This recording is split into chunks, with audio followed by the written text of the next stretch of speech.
মাছ নিব নাকি? মাছ তাজা তাজা মজা মজা সমুদ্রের মাছ, যেমন সস্তা তেমন মজা, শুধু পাবেন আমার কাছে, জলদি আসুন। কিরে কুলফি, তুই দেখি মাছের দোকান খুলছস, সেই তো।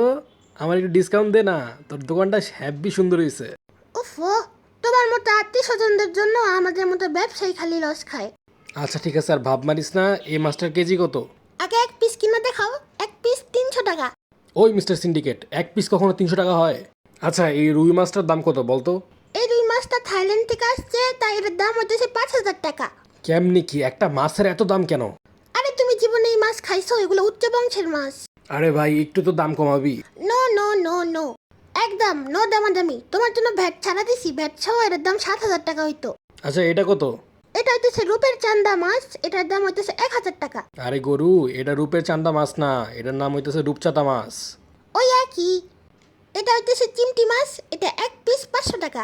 কি? তোর এই মাছ থেকে আগুন বেরোইতেছে তোর দাম শুই না। আর এটারে চিমটি মাছ বলে না, এটারে বলে চিংড়ি মাছ, বুঝছস? তুই তো মাছের নামই জানোস না, তুই কি মাছের ব্যবসা করবি? মাছের নাম দিয়ে না আমি কি করব? একটা মাছ থেকে 10 গুণ লাভ করতে পারলেই হইছে। আর কয়েকটা মাছ কিনো আমার থেকে, তোমাদের ফকির বানাই ছাড়বো।